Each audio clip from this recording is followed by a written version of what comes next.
Um, before I got a guest tonight, actor and author Chris Berry is going to join me here shortly on this live. We're going to talk about his Dogman encounter and then some of the other stuff. So if you're jumping in here, make sure tell me where you're from, tell me what's happening. Yeah, so come on in. The water's fine. The water's fine. Um, so yeah, we'll wait till some people get in here. Hopefully, Chris will be joining soon. I see some people have jumped in, but yeah, if you here comes Chris.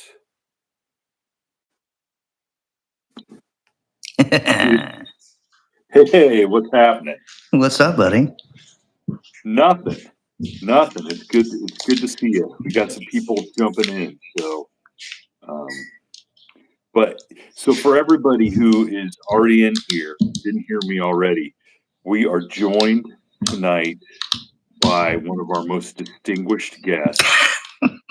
One of our most distinguished guests, Chris Berry, who, besides being an acclaimed author and probably one of the greatest character actors of our generation, is also a cryptid experience. Yeah.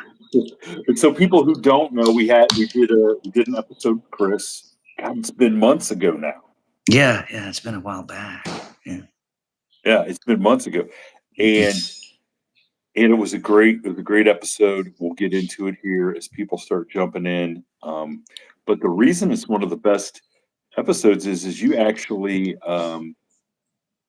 brought some goods with you. You had a little video clip of what was hanging out there. So as let's see if we get a little more. Let me talk to everybody that's in here already. Hello, Plead the Fifth. What's happening? Nita is not here to tell everybody to make sure you like the video. So hit thumbs up and hearts or whatever it is. Hey, gosh, I'm gonna play heck. Let's see, reading this. Teresa Littlepage. What's going on? Brandon, big up from Camden, London. London's in the house. That's cool. Right on. Yeah. How about that? International. I love it. Hello from New Regal. New Regal's just not very far from me, and it's famous for ribs. The New Regal Cafe. Oh, no kidding. Ribs. You're not kidding? No, I'm not kidding. Actually, my friend JD Evermore, who is also an incredible character actor, we've got this idea for a podcast.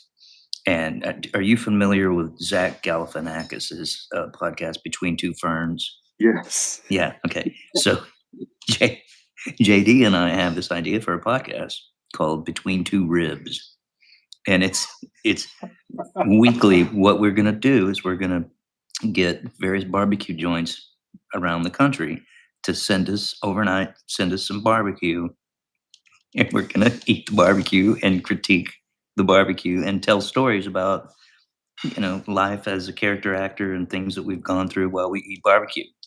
That's it. That's the podcast. I would like to be executive producer of that podcast. And I would love that, Shane. I would love that, buddy. But yeah, the New Regal Cafe. New Regal is literally a one-stop light town out in northwestern Ohio, and they have a place called the New Regal Cafe, and it is a unique rib flavor. It's oh boy, I can't put it's like brown, like real brown sugar. So it's very unique. But every place has unique stuff. Yeah, people go from all over. So I mean, you got your pork ribs, you got your beef ribs, you got it's you got your dry rub versus your wet, Absolutely. So we got somebody from New Orleans is here. All right. Cool. In the neighborhood. Right Another on. person from Clyde, Ohio, which is just down the street. And then to Western Massachusetts saying, Okay. hey, All all right. right. Well, Mm. let's who said they've not been there in years? Oh, somebody in New Regal saying hello from New Regal and hasn't been there in years. So I've been there more recently than they have. Wow. Wow. And then here's the thing is I can immediately taste those ribs. Yeah. I can Yeah. immediately taste them. Mm. That's how unique they are. But Nice. Nice. so Chris, as people are coming in here, let's jump into what your experience was and just kind of let's talk about it and let people hear it and then we'll let them ask questions and kind Right. of discuss. Well, as I'd mentioned before, it's a few years back, and it was around mid-November, and it was rutting season. There's I live very, very close to the Chafuncta River in southeast Louisiana on the North Shore of Lake Pontchartrain. My neighborhood is a very secluded little neighborhood that's you really you have to drive down a long wooded road, to, 2-lane road to get to it. There's really no reason to go down that road unless you're either going to access the launch to the river or you live in my neighborhood. So uh, it was it was cold. It was deer season. There was lots of deer out, and every night my dogs would alert me that the deer were out.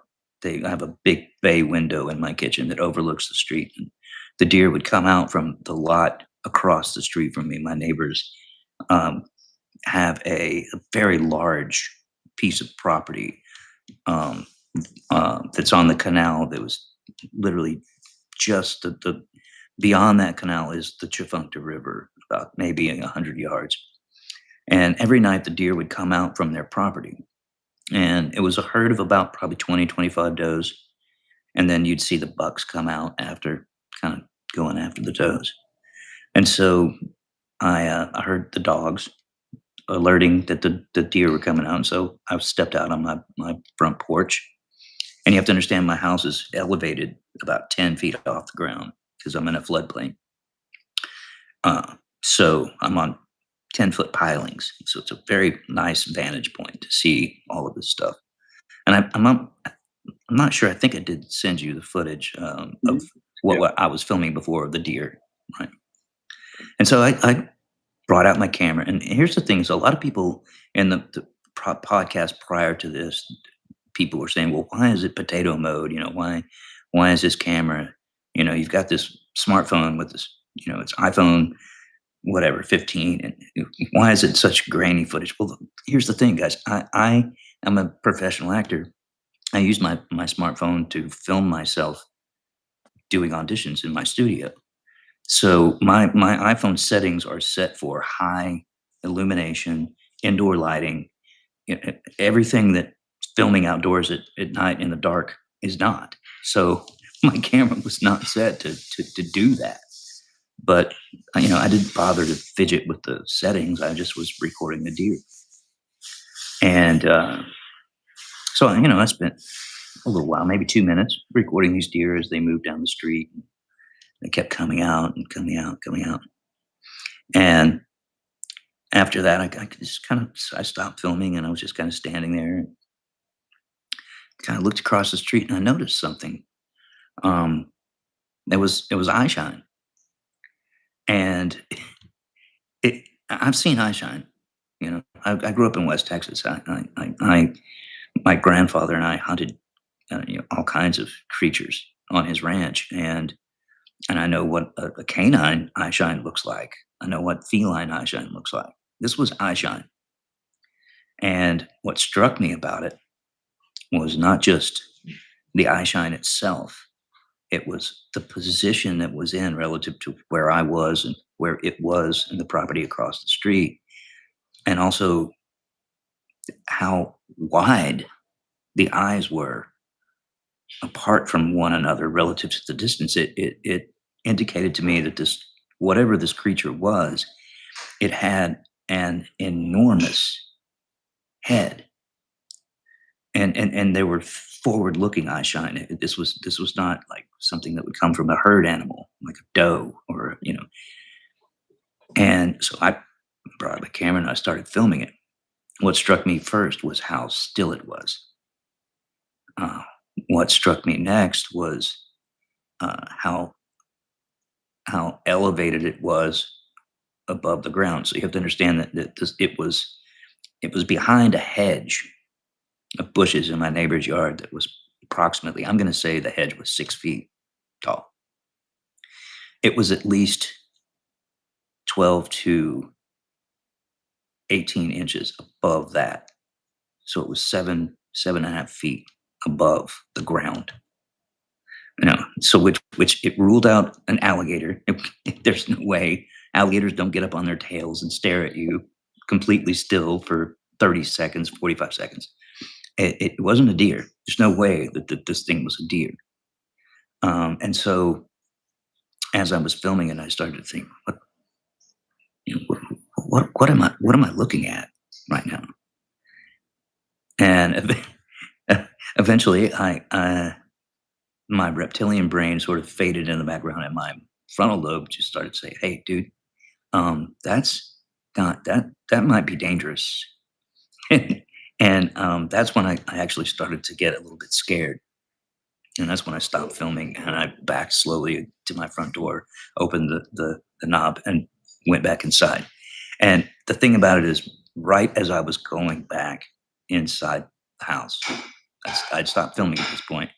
I saw this eye shine drop, and I heard what sounded to me like a very large animal moving away very quickly, almost almost like something like you might imagine like a horse, you know, the sound of a horse running away, but there wasn't a clomp, clomp, clomp. It was just a very large animal running.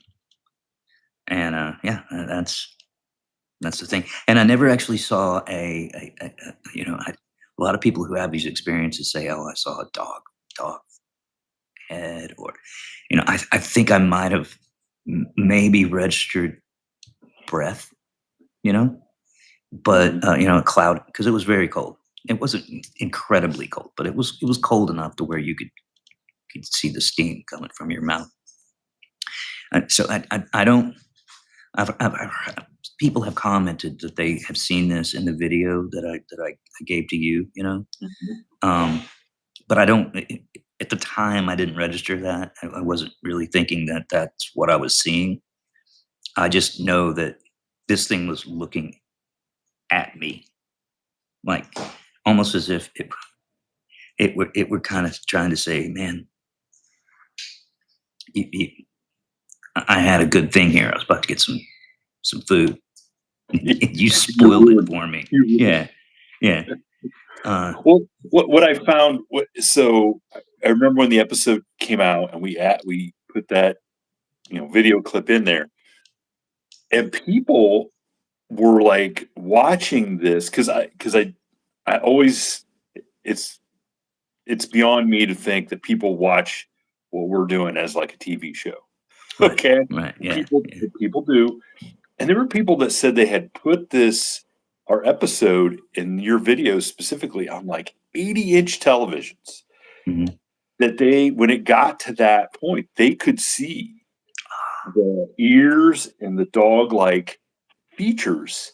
Oh, It, you're kidding me, dude. I did not no, know that. yeah, there were people that Oh, said oh, that dude, they, I've only seen it in this size. Literally, yeah, I've never seen it like that. That's interesting, Shane. mhm, Wow, yeah. man.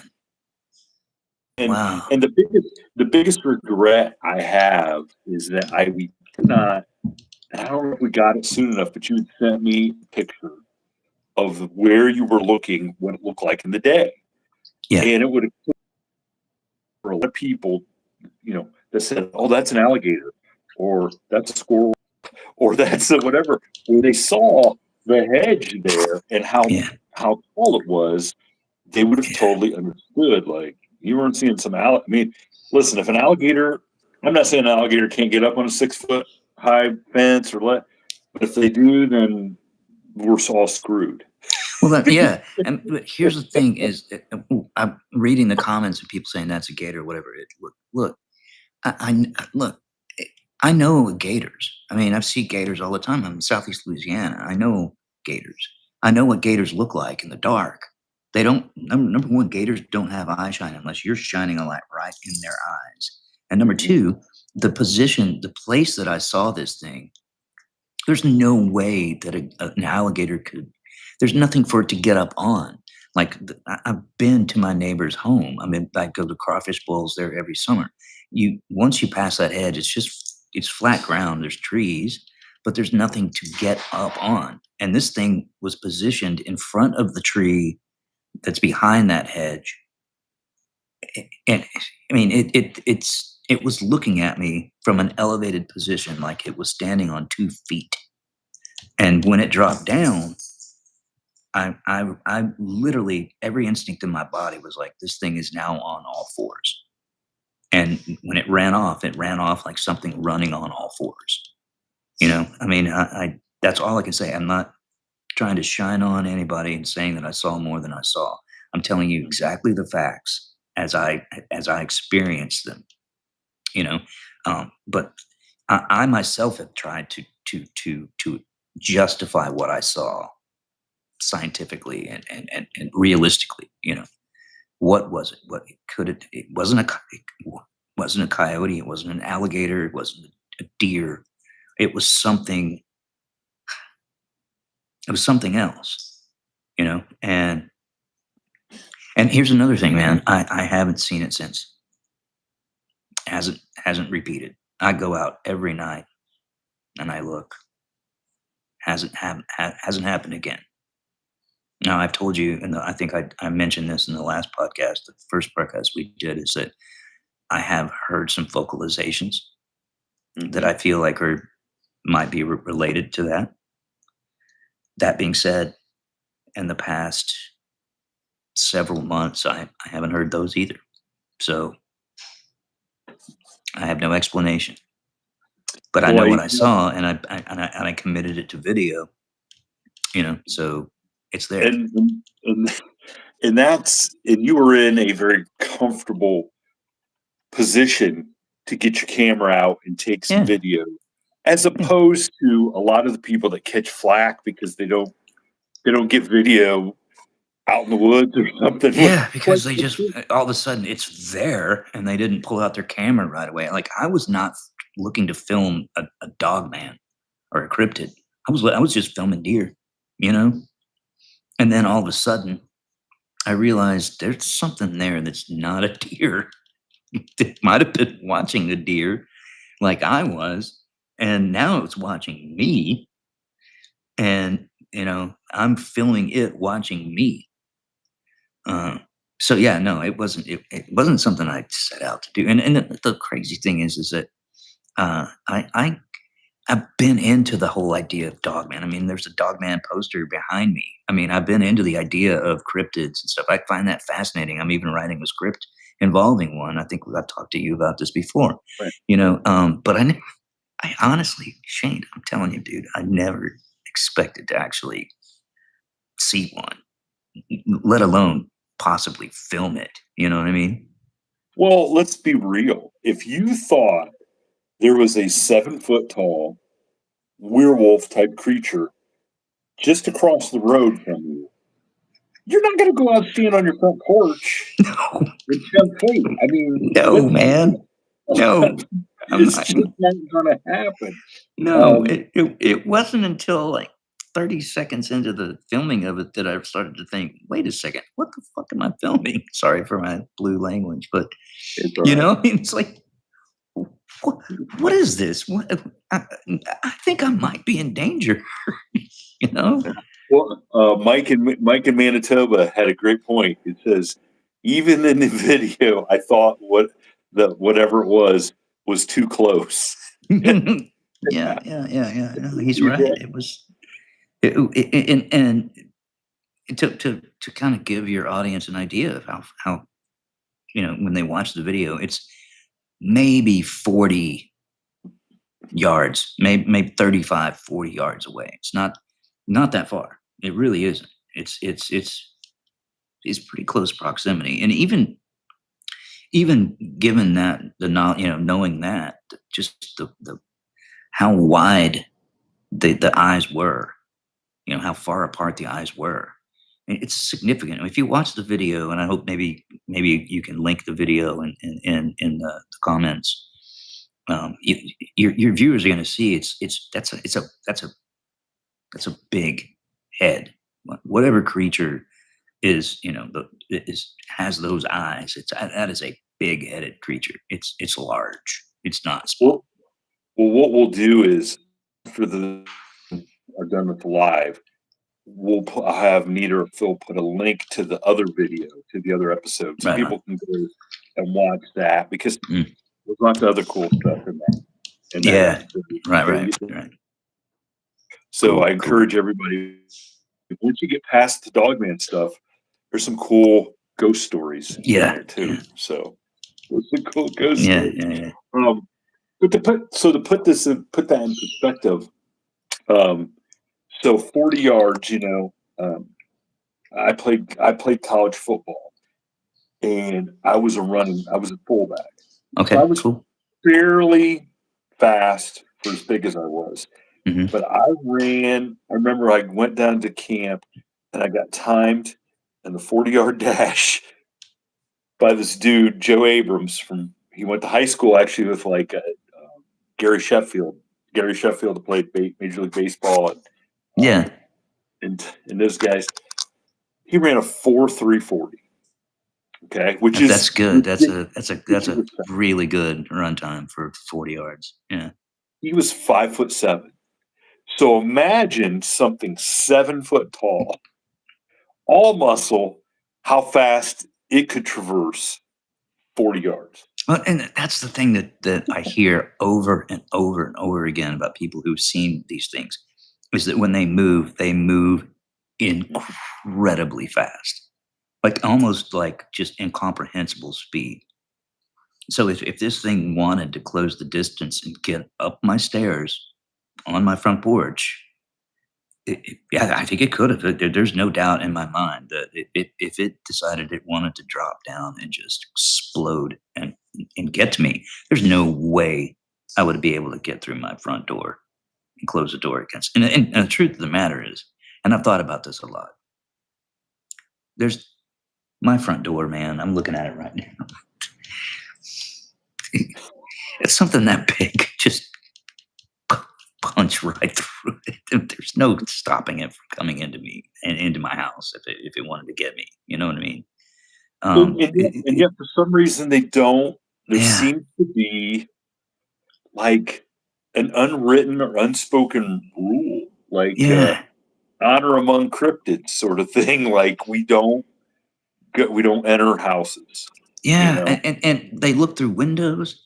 Like I don't know how many accounts I've heard, and one of the creepiest is like this couple watching TV, and for some reason the screen goes black for a second. When the screen goes black, it's reflective, and the window behind them while they're sitting on the couch, they see in the screen, they see the window behind them, they see a dog man watching, in the window, but they don't come through, and there's one account that I've heard, and it really actually creeped me out. And it was this woman who had a dog man encounter, and she saw it at her house, her parents' house, the home she lived in, and she was freaked out. She was a nursing student. She was studying for her finals, so she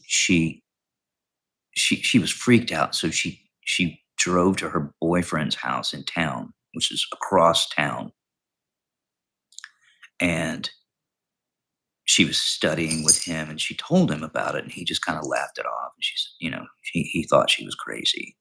And all of a sudden there was this ruckus in the backyard. He had this, I think it was a pit bull dog named King. And this thing started attacking the house. It started trying to tear into the house. And the dog, for I guess just instinctually went after it. And her boyfriend saw this thing outside the kitchen window, and she saw it too. And they both freaked out. And he grabbed her and took her to the bathroom, which was the only interior room in the house that didn't have a window or whatever. Right? He closed the bathroom door, and they heard this thing scratching at the exterior of the house right outside the bathroom. And then they heard the dog engaging the the the creature, and they heard the creature ripping this dog to shreds, and the dog screaming. And she and in her account, she's starting to cry because she's remembering it, and it's obviously emotional. And I'm an actor, man. I know when people are fucking acting or when they're telling the truth. And this woman, there was not there was not a disingenuous bone in this woman's voice. She was serious. She was reliving something amazingly traumatic. And she was saying that, her boyfriend was saying, "Oh my God, it's killing my best friend. It's killing my buddy. It's killing my dog." And so and at the end of it, it killed the dog, and it was ripping at the bathroom wall, trying to get into the house to get to them. And then obviously a neighbor had heard the commotion and called the cops, and the police show up, and this thing goes away. And in the aftermath, they go back out and they find the dog is just pieces of it scattered across the backyard. And literally the only thing that was standing between the place where this thing was ripping into the side of the house was just a bare little sheet of drywall. Like, once it got past that, it was in. So I don't necessarily believe that they all won't come after you. Like, obviously, this woman's account was interesting and terrifying if you think about it. But yeah, you're right. For the most part, I feel like most of the accounts that I always hear are, they don't, they watch, they don't engage. You know, Mhm. I almost wonder if the ones that do engage are sort of the exception, not the rule. You know what I mean? Well, because there's always the exception, for everything. And you wonder if maybe the creature really wanted the dog, really wanted the dog for some reason. Maybe it had an encounter with the dog Right. and wanted to get it. Um, But I have to say, that account, it followed her to her boyfriend's house. So there seems oh, to be a fixation on her. okay. Like, the dog was just got in the way. The dog was a nuisance. It tore the dog up and threw it away, and it I continued to dig at the house to get. I honestly think it fixated on her for some reason, and I think she sort of conveyed that as well in her account, that there was. And the thing is that she ended up marrying this man, but he was so traumatized by what had happened that they ended up getting, they had a child, but they ended up getting a divorce, and he ended up becoming a drug addict and an alcoholic. And on his deathbed, he literally told her, he said, "I've kept this inside my whole life, and it's killed me. I've tried to bury it with drugs and alcohol." And he encouraged her to talk about it and to tell her story. And that's why she actually was coming out, you know. That's why she actually shared the story about this, because it had bothered both of them. It had traumatized both of them for the greater part of their adult lives. You know? Wow. Yeah. And that's what you get. I mean, that's what you get. A lot of people who have kept a lot of these. That's not just Dogman stories, but it's a lot of paranormal stories. They've kept them Yeah. inside because they don't want people to ridicule them or make fun of Right. them. But at the Right. same time, you can't heal from a traumatic experience unless you start to deal with it. Right. You And, can't. and unless you start to talk about it, you have to let it out. You have to say, "This is what happened." This is a real thing. Now, you know, anybody can give an interpretation of what it was that you experienced, and it's possible that someone could come up with a very logical explanation and say, this is actually probably what happened to you. But just keeping it in, man, it especially if it's something that hurt you or psychologically traumatized you, it's never a good thing to bury something like that. It just doesn't help anybody. Least of which yourself. It needs to be something that is given some daylight. You know. And so I just started the conversation with another gentleman from your area. He's outside of New Orleans who had an experience when he was 18, Hmm. and we we were recording our episode last week. He agreed, and something happened with my Wi-Fi kept going out. And it's Hmm. like somebody trying to keep us from talking about this, Yeah. but it was the same thing. It was something happened when he was 18. He was getting ready to go to the military, and he was out hunting with his grandfather. And it he's in his how old is he now? He's almost 40. He has an adult child. Okay, so he's got to be in his late 30s, early 40s. He still has not gone back on hunting Yeah. since he was 18 Yeah. because this event traumatized him so bad. Um, and nobody, he tried to talk about it with some people, and they just kind of shut him down, you know. And so that I think that kind of affected him, Yeah. and now to the point where he wants to talk about it and kind of, share it and get, Yeah. you know, because I think that's what happens, especially guys. And I'm not talking about everybody, but there's groups of people who are outdoorsmen and they just have never come into any of these sort of things, and they think it's all hogwash. Yeah. And then one person of their group has an experience, they won't listen to them. Like, oh, you're Yeah. crazy. We don't want to talk. Whatever. Yeah. Um, but you wonder, like, why did they shut somebody down like that? Wouldn't you want to know? Like, you told me, like, where we were going hunting, there's something crazy out there. Either we're going to go find it and take care of it, or think we're going to take care of it, or you'd want to reassure your friend, like, Hmm. yeah, there's nothing out there. It's okay. We're safe. Yeah. Don't worry about it. Yeah. No, I mean, and there's also, I think, there's a social stigma about cryptids that I personally believe is starting to be to kind of dissolve is starting to dissolve. I think more and more people are seeing things that they're told that they have no right to see, but they're starting to see things, and they're like, you know, Bigfoot. I remember growing up. You and I are both Gen X, man. We Harry and the Hendersons, right? That was like the first time Hollywood really kind of embraced the whole Bigfoot thing.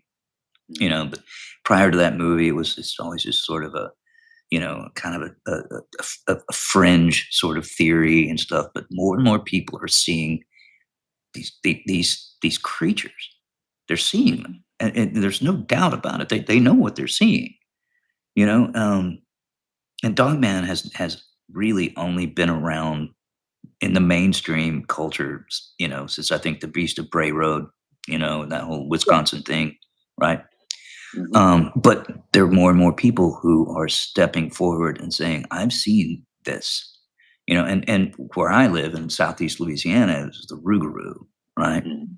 Yeah. Which is, I think French. It basically just means. I think the original term is loup-garou, but it just means werewolf. Um, but this existed in the Native American cultures as well. It predates European colonization. So there's something to it that I think more and more people are starting to feel um, okay with coming forward and saying, "This is what I saw." I'm not saying I know what this is. I'm saying this is what I saw. Mhm. And more people, when they compare stories, are starting to realize that we're all seeing basically the same thing. It's the same phenomenon. You know. I don't know that mainstream science is ready to take a swipe at it. Mainstream science isn't ready for mainstream science, mainstream archaeology, and mainstream. A lot of that stuff is kind of set in certain ways, and they do not want to because there's a Yeah. lot of money in being right. Yeah, and You they're know? invested in their theories. They're invested in their conclusions. Yes. And the thing about true science has to be willing to look at new evidence and adjust to it, you know. And that doesn't necessarily guarantee that your grant's going to be renewed. If you start going from I'm studying known animals to I'm now studying something that shouldn't exist, that does not bode well for your grant, your grant application. I mean, look what happened to Dr. Vinkman and those guys. I mean, they lost the grant and got kicked out of the Yeah. university. Hold on. Okay, so I wanted to make sure okay, so there's a gun conversation going on in the chat, guys. I don't have any idea. My dad owned a gun shop, and I still can't get into this conversation with you guys. I don't think anything's taken down a Dogman that any of us have. Just saying. Um, hello, everybody. We got some people from New Zealand, which is Oh, cool. I mean, how cool. cool? How cool? Which is kind of sucks. I saw Sam Neill passed away last week, I and I think, know. That's unfortunate. He was a remarkable actor. yeah, I A think he's a remarkable actor. New Zealander. I love New Zealand, man. I wish I could immigrate to New Zealand. I wish there was a reason why New Zealand would welcome me. I'm just a 54-year-old actor slash novelist that doesn't really have a whole lot to offer New Zealand. But man, I would love to go there and finish out my final days in New Zealand. It's such a Look, beautiful country. I think you could do a study on the effects of Dogman and sheep. Well, okay. I Hey, mean, why let's not? see. Why not? Now, somebody actually asked, who was the man talking? So I assume they were talking about you. So for the people joining late, we're with us is acclaimed actor Chris Berry, author. I'm looking at his book right now that I still have not gotten finished, but I'm over halfway through. Uh, I didn't Good. I didn't get to read as much on vacation as That's I all wanted right. to. I'm And actually 7 chapters into the sequel right now. good lord, Yeah, um, I'm kind of obsessed, man. It's a story that I'm really really excited to tell. But well, yes, we're gonna definitely talk about that. But I want to ask, being in the movie. Okay, so being in the movies, you've had a long career. Okay, what do you think? Do you think there's any teeth to the thought that the government has fed people like Spielberg and those guys some information that they then can help with, rolling out and the UFO disseminating thing? Yes, I UFOs absolutely do. specifically. Yeah. Yes. Yes, So absolutely. Okay, let's so what talk do you, about it. yeah, Have you watched Disclosure Day? I have I have not watched it yet, but Okay. yeah. I think, and this is just my own personal Mhm. conspiracy theory, and it is a conspiracy theory. I will qualify it right off the bat. I absolutely believe it. But okay, here's the thing: it's like anytime a movie does something with the American military, right? Mhm. There's always a liaison from the Pentagon Mhm. that looks at the script, looks at what they're going to do, and they do some tweaks. A great example is the Hunt for Red October. Okay, they in that movie there is the USS Dallas is a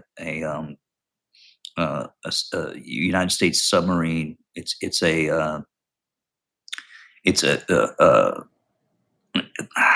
what's the term? It's not a boomer. It's not a missile sub. It's not it's a attack sub. Okay, and the Okay. USS Dallas, they show the equipment on the Dallas, et cetera, et cetera, et cetera. But the U.S. government, the Pentagon in particular, goes into that and says, okay, you can show this, you can show this, you cannot show this. This can't be. We can't. For obvious reasons, national security, whatever. I honestly believe that, and I think it probably started around the 1950s. I think the U.S. government started to grasp the idea that there are others, non-human intelligences out there, some of them of which have crashed on this planet. They have gathered data, they've gathered technology, they've gathered bodies, perhaps even some that are still alive.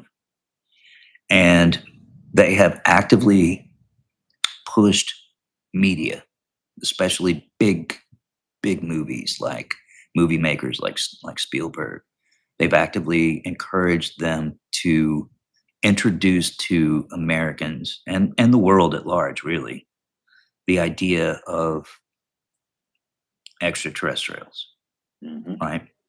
I mean, look at look at his body of work. I mean, you have Close Well, Encounters of the Third Kind, yeah, you have E.T., I mean, it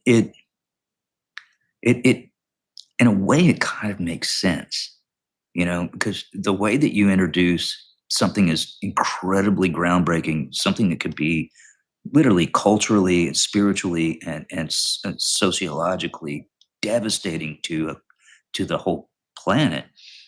You can't, there's no hard reveal. You can't do it like that.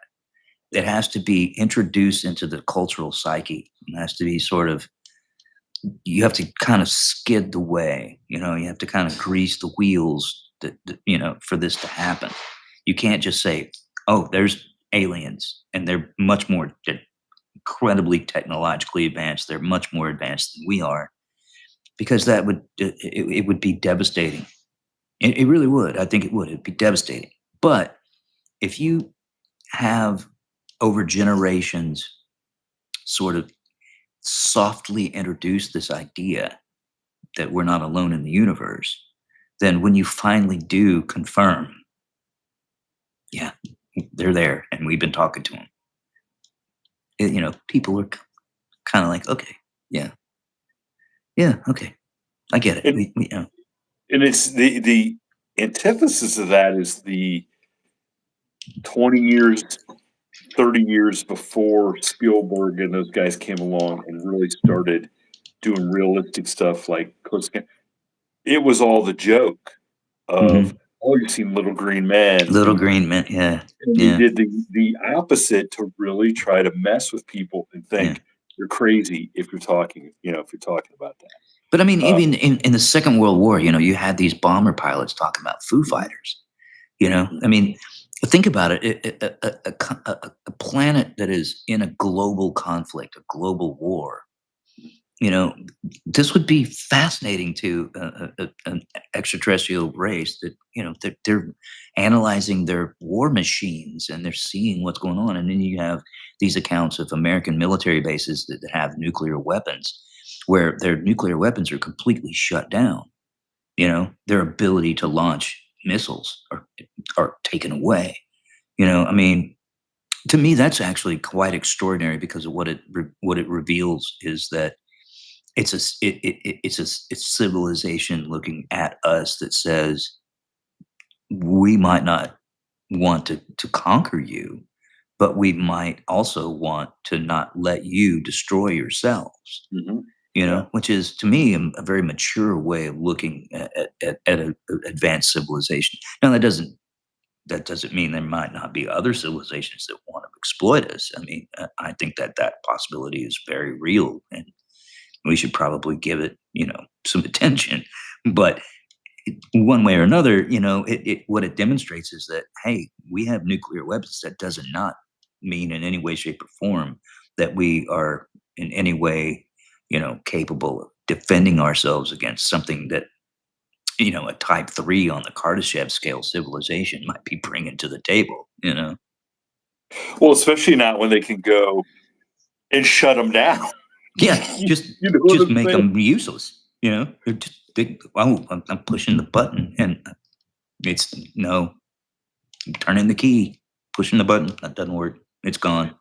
And it makes me, because more and more the thought is that we're dealing with alien civilizations that have been here a lot longer than we thought and are Yeah, living in the ocean, you yeah. know? Well, that's another Oh, thing. Is like what 4/5 of the planet is water. right? And so, So at least. I mean, we know less about what's under the ocean than we know about what's in the solar system. We've explored the solar system way more than we've actually explored our own oceans, which I find crazy, to be completely honest. I think we should be exploring the shit out of our oceans. There's a lot down underneath that water that we don't know anything about.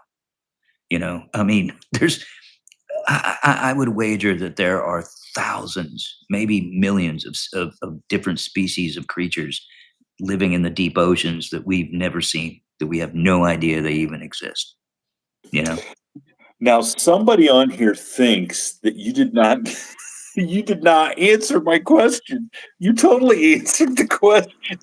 You said you 100% believe that people. Now, I will say this: I don't think have you ever been in a Spielberg movie? No, no, I haven't. Unfortunately, I'd love Well, to work for Spielberg, but no, I haven't. like I'm gonna have to Well, have. what was the question that I didn't answer, or that they I think I didn't don't answer? know. I don't know, but obviously me asking you about whether I thought the movie industry had been fed some, and I think Yes, you I said, absolutely do believe that there are yeah, certain filmmakers that have been told by the government, we want you to push yeah. a certain agenda, a certain perspective. I do. I believe that, and I don't think it's like the government that's sort of the exterior government, like the president or the vice president. I think it's what you would call the deep state, or maybe the intelligence community, because the Mhm. intelligence community, no matter what you might think about I don't care if you're Democrat, Republican, or independent or whatever. The intelligence community is not partisan. The intelligence community is all about keeping secrets, learning secrets, Mhm. pushing an agenda that serves national security. And I'm not exactly sure the intelligence community's idea of national security is the same thing as a politician's idea of national security. Yeah, You exactly. Yeah. know, I think those are two different animals. Yeah. Um, boy, this is. I want. I want a Dogman stuffed on my wall. Ooh. Listen, if you get a Dogman stuffed on your wall, I want to. I want some pictures. Um, Well, this yeah, is I what I'm. mean, This is what I'm looking for. Is it Teresa? Teresa, you have to speak in complete sentences for me. I'm not very smart. You have to speak. You have to expand what you're saying. But yes, this is I'm what trying to read. I'm seeing some of the things pop up. I'm trying to read them too, but these like guys are still. I'm more than willing to answer questions. I just don't know. These guys are still going on about these guns. I think, Hmm. which I love. Hey, I love their spirited debate. Yeah, well, Um, I mean, I'll tell you this much: after my Dogman encounter, or at least what I think was a Dogman encounter, I was a smoker at the time. I smoked cigarettes, not very often, but at night I'd go out on the porch and smoke a cigarette. Um, for about a week after that, I had my Colt Python 357 Magnum loaded and on my hip when I went outside to smoke. Like that's how freaked out I was. oh, I'm sure. And then I quit smoking, so I don't go outside at night anymore. Hey, now talk about now that's an infomercial. How about that? How about going in front of the dudes in Shark Tank and ladies in Shark Tank and say, Yeah. "Hey, I've got the solution to quit smoking."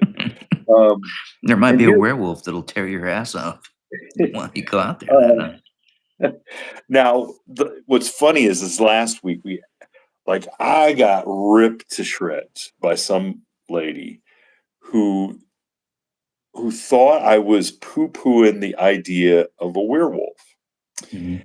and so the idea of a werewolf is a person metamorphosizing into a wolf. Right. Okay. I don't, I have never heard of anybody seeing another person change into a wolf. You know what I'm Right. saying? I've Yeah. never Yeah. seen that. Okay. Um, so I can't say I've even heard a story other than it being a movie, Right. you know, Yeah. other than it being a Yeah. movie. And Well, I mean, the Lugaroo or the Rougarou is that that story is actually, or that myth is actually, it's a curse, and it's actually a person that morphs into a wolf, or it's not only just a wolf; it can be any kind of creature. It could be a fox or an alligator, and it's a curse, and it's. I want to say it's because it's a violation of Lent or something. It has to do with Oh, you okay, know. okay. Um, but the way you get out of that curse is you pass it on to someone else, right? Mm, But I don't.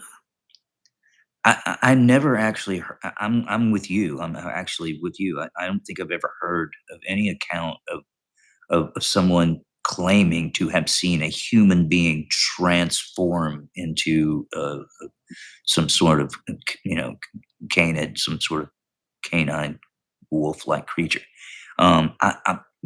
My thought on werewolves is that they are an invention of Hollywood, and they're kind of late to the game in a lot of ways.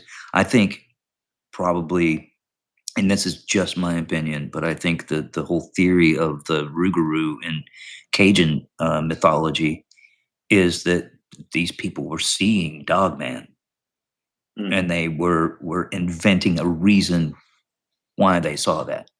You okay, know, yeah, you know, yeah. they were putting together a reason why they saw what they saw. Like, this is what it was, Mhm. as opposed to it being something that they just couldn't get their arms around. And again, okay, people watching have to understand this is just like what we kind of believe from like I've talked to tons of people, read a lot of stuff, you've researched a lot of stuff. Doesn't Mhm. mean we know anything. Right. Um, Now, this one person says, "Why don't I get on that hunter that's willing to go hunt one? He has a lot of real info and he seems very serious to hunt one down. His wife worked for the state." I have no idea who you're talking about, big parlays. Um, I you got to understand, I am not up to date on everybody's Dogman encounter or werewolf. Right. If you know something specific, send me a send me a message or whatever, and I'll go check them out. I don't know. I don't know everything that's going on. I don't know much of anything. Period. And no, I have not heard from Dee's Dark Adventures after last week's shout out invite. Maybe she's big leaguing me. I don't know. I've had that happen. I'll try to get his info and channel. All right, big parlays. That would be great because I'll go check it out. I just unfortunately I have to go deliver mail every day, so I don't have data. um, better better than a cup of coffee. Um, so let me ask you this. I do want to ask you about some of your acting stuff. What is let me see. So for people who, and I know we asked this in the other episode, but for people who are in here and are not familiar with your work, because you're one of those guys that you don't know that they know you until they know you. You know what I'm Yeah. saying? Like, Yeah. and there's people I mean, people that are movie buffs and TV buffs, they understand the layers of movies and television and the character actors that Yeah. are there to really enrich stuff. And so, what are some things that people might not know that they do know? Well, what's funny to me is that when I talk to people that are, that new to me, that I've never talked to before, they say, "Oh, I love watching movies and TV shows and this and that." They they can be talking to me, and I can tell them, "Oh yeah, well I played this and that, this in that episode," and so many times I've had them just go, "That was you? Oh, oh, that was you. Yeah, it was you." I mean, I've even had my own mother watching a TV show, and I'm so transformed just by whatever it is, makeup, hair effects, whatever. that she doesn't even recognize me until I open my mouth and say something. Because your voice is unique. Everybody has a very unique voice. And my mother goes, "That's my son. That's Chris. What? Oh my goodness, that's Chris." It's funny because it's a weird thing to interact with a new person and know that they've already seen you and heard you, but they haven't actually interacted with you until this moment, you know? And Mhm. so I'm already there in their mind that I've made an impression, whether it's good or bad, I can't say because it depends on the character. But I've already had an impact in their mind, one way or another. It could be completely innocuous. It could be something that they've thought about for a very long time. There's a particular scene in The Walking Dead that I did that it's a very short performance. It lasts 2 episodes. Half of it occurs in the ending of one episode, and half of it occurs in the beginning of the next episode. They happen to be like a season finale, sort of. So there's a season break in between. There's a first episode. First one's kind of a cliffhanger. The next one is sort of wraps it up. At the end of it, I end up getting blown up by Daryl Dixon with an RPG, which is a great way to go in The Walking Dead. I did become a zombie, but my character is for quite a few people is very memorable. They remember that scene in that series. I think it's season 6, and I think the episode is called "No Way Out." In case your viewers are interested, but I introduced Negan, who becomes a huge part of the series. But my character is the first person to say his name on screen. Um, in retrospect, it's a very short scene, but people remember that scene. And so when I mentioned it to them, they're like, "Oh my god, oh shit, that was you." So so yeah, I think it's one of those things where my life is an odd kind of thing sometimes when taken in that context. That when I'm acting in a personal sense with someone that I've never met before, and I'm just getting to know that sometimes they've already gotten to know me via my work Mhm. without ever knowing that they've gotten to know me because I'm just that guy in that thing, really. You know what I mean? I'm that guy. You know? Yeah, I kind and listen, doing the podcast is nowhere near being in The Walking Dead or True Detective or 12 Years a Slave or anything like that. It's nowhere Right. near that. But there's still people that, hear this show and they've really, I'll meet them at different functions or whatever, and they feel like they know me. Yeah. And I mean, I'm not acting in this. Um, I'm not doing any acting. No, Um, you're just being Shane. Yeah. being me.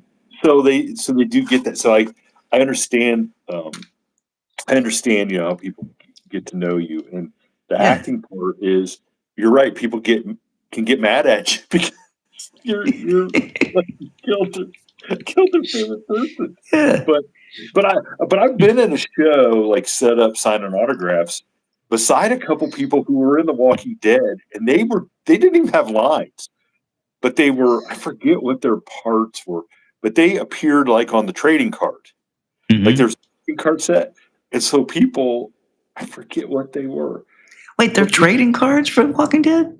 yeah, Oh supposedly my yeah. god. Do you think I I have a trading card? I wonder if I have a trading card. That'd be I don't interesting. know. Maybe maybe Ah, maybe you have a rookie card. We got I don't know. That'd be cool. probably. Wow, man. I'm pretty sure Oh, that's that's what. crazy, man. I never even thought about that. That's cool. That'd be Yeah. cool. I had a And, fan that actually sent me a action figure that he designed for me of my character in The Walking Dead. I still have it. It's still in its original packaging. He repackaged it himself and super glued it. So it's still. But that's cool, man. That's cool. Well, here's the thing. it, when you put yourself out in public, whether it's on a podcast or as an actor or whatever, it's like there's gonna be people who connect to you and recognize you, and they may not when they act, if they actually ever meet you, they may not realize that you are who you are, but that there's a thing inside their mind that's like, oh yeah, yeah. I identify with this person, and it could be good, it could be bad. I had death threats after the first episode of The Walking Dead. I had people come on my Facebook and message me and saying, "If you kill Glenn, I'm gonna hunt you down and kill you and your entire family." And I literally had a public Facebook page at that point, and I had to make it private because I was terrified. I was like, "Oh shit, there's." 'Cause some people are crazy, man. Some people are freaking nuts. I mean, it Yeah, terrified me. I agree. I'm right there with you because they're people who, like, there's one dude who doesn't even live that far away from me, next town down south. He'll get on after every live, and he will ridicule me because I'm doing the live on my phone. And what he doesn't understand is I am so inept at technology that I can't figure out how to get StreamYard on my laptop so Yeah, that I can do the live like that. But I'm limited. So, but why get on there and ridicule me? Like it's just, it doesn't make any yeah, sense. I'm not doing it yeah, on purpose. yeah. It's ridiculous, man. I mean, I think some people are just so bored with their lives that's the only pleasure they get is going online and being protected behind a fucking screen, Yep. and being a bully. Now, But so, it is what it is.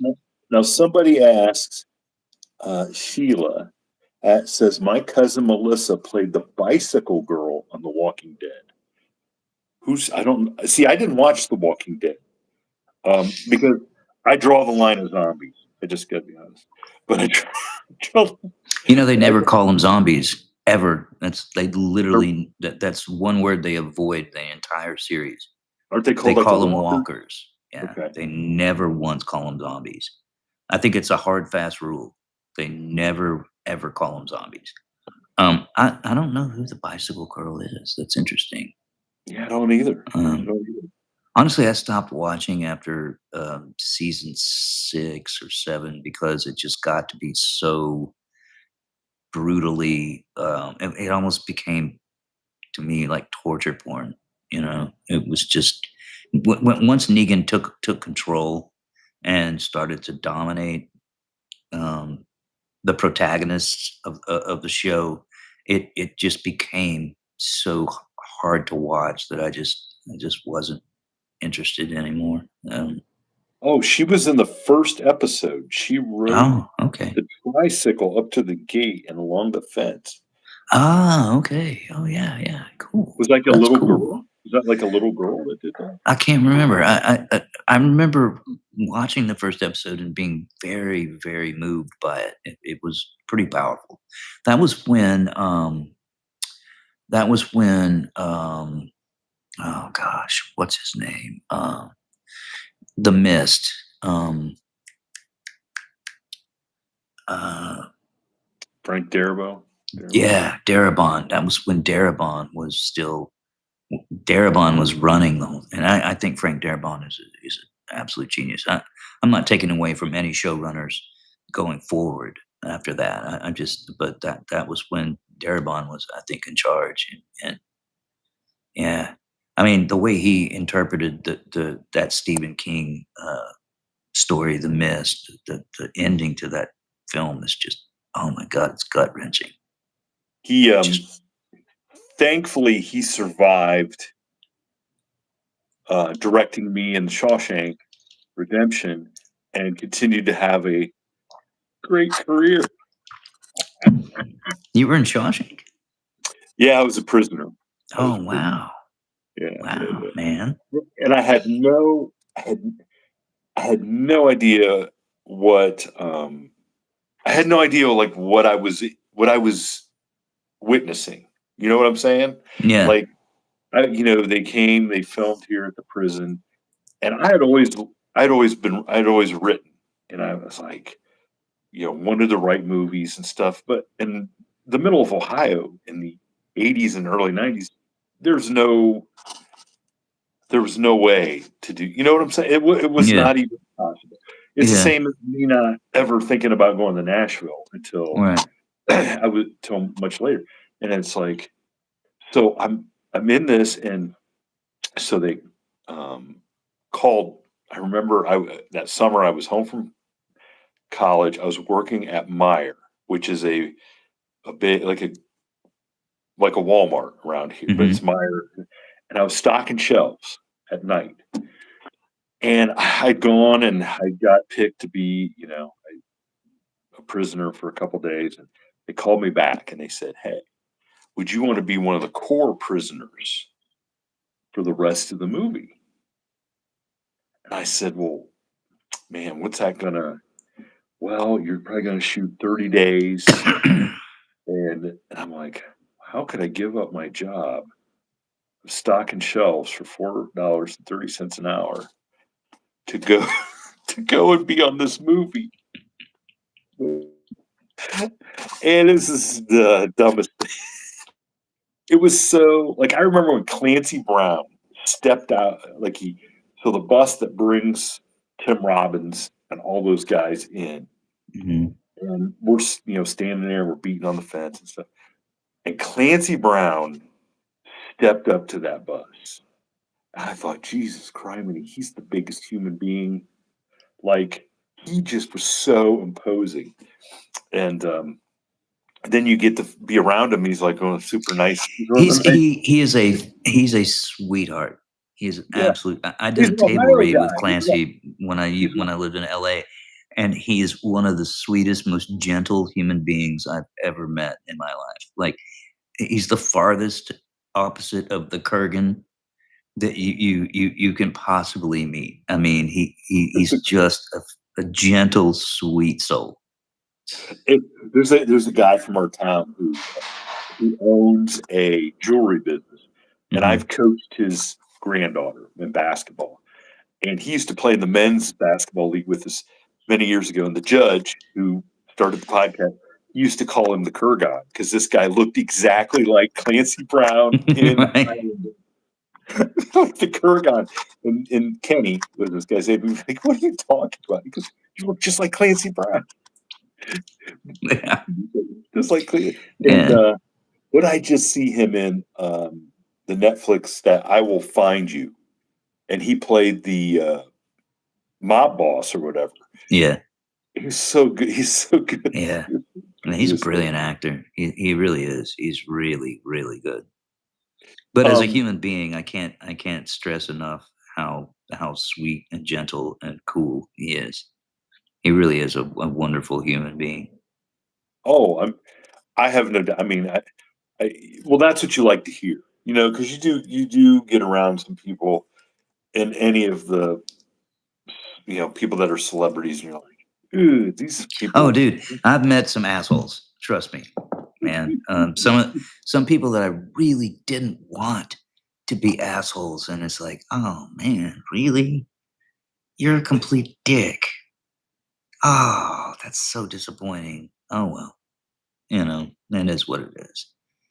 And I'm not gonna name names, because No, no, no, no. that's not what I do. But yeah, there's times where you get disappointed, and then there's times where you're like, wow. I will name names when they're awesome. Renee Zellweger, for example, wonderful human being. She's absolutely delightful. I had this idea. I was working with her on a film. It was a Keanu Reeves film, actually, called The Whole Truth. And I was talking to her and telling her about this idea that I have this dream of opening a pickle shop on Magazine Street in New Orleans, and I wanted to call it because my initials are Christopher Barry. My initials are CB, so I wanted to call it Charlie Bravo's Magazine Street Pickle Emporium. And I told her all about I'd get pickles from all over the world, and my overhead would be so easy because they're pickles. You don't have to refrigerate them; they're just pickles. You put them on a shelf. And the next day after telling her about this idea, she came running up to me and she goes, "Oh my God, Chris, I have this great idea. It's a slogan for your pickle emporium." And I was like, "Okay, hit me, Renee." And she goes, "Charlie Bravo's Magazine Street Pickle Emporium. Come on in and see what's the deal."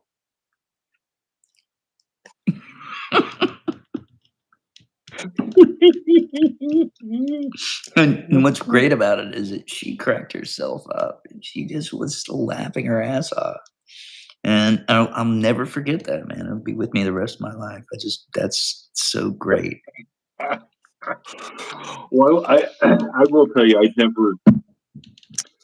spent a lot of time with David Allen Coe, and a lot of people could not have been more disappointed when they bought the VIP package because David didn't want to talk to anybody, and it's like, oh my God, you could have went to his funeral and it'd have been the same, Right. because he just would literally sit there Yeah. and not talk to. Now, now other people have great experiences with him. I'd never had a bad time with him. He treated me Right. great, but I didn't want anything from him. But yeah, it's awesome when you do get to see people that are great. So Yeah. I'm just gonna ask you I'm gonna ask you one more acting question. If anybody else has any questions, I will say this: if anybody wants to see Chris blow you out of the water, go Google. Is it True Detective: The Yellow King on YouTube? It's a scene with him and Matthew McConaughey. Yeah. It is insane. Yeah. And that was a really interesting moment in my acting career because it was shot in a very intimate space, very very close space, and Matthew actually did. He said he was like, "Hey man, this is a very intimate scene right now, and I'm gonna have to rough you up a little bit in the scene. Do you mind if I actually hit you?"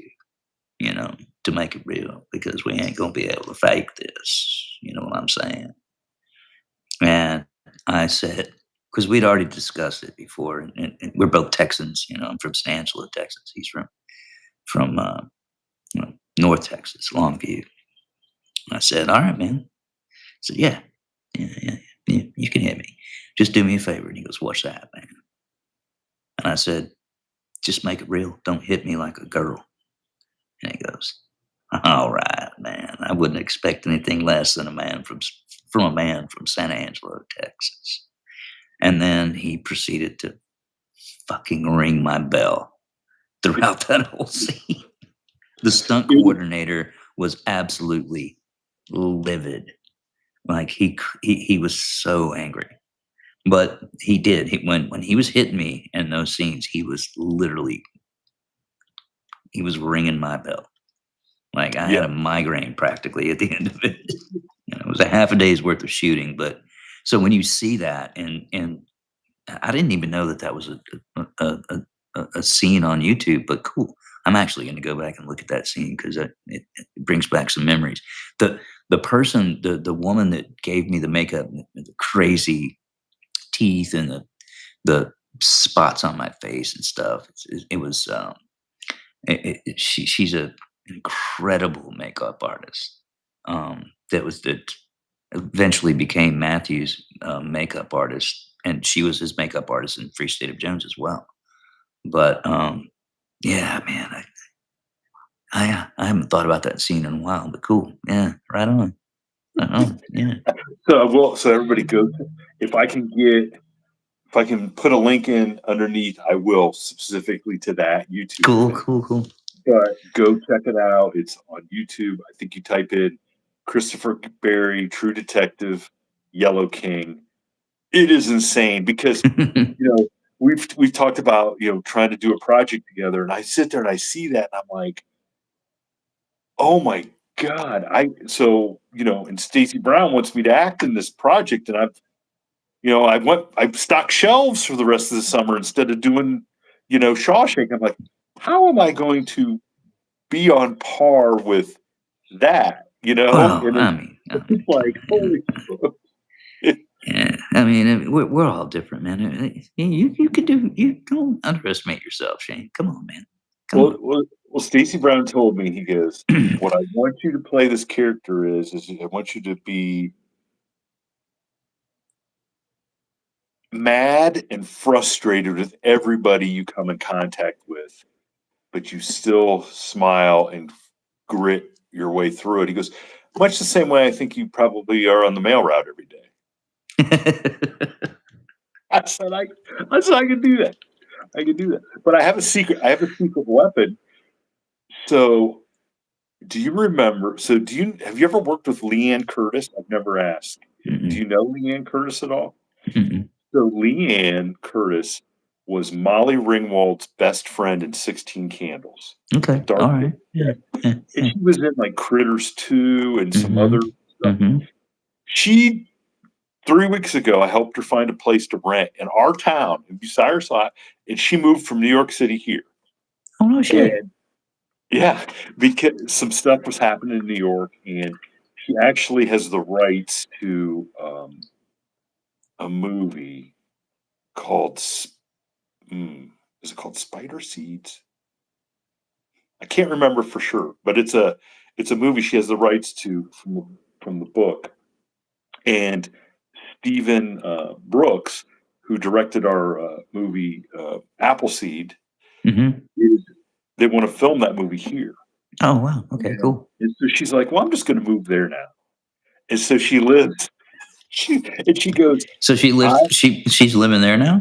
yeah." She lives in town here, and she goes. So when you get, she goes, "If you want to work," she goes, "I will, because you helped me so much.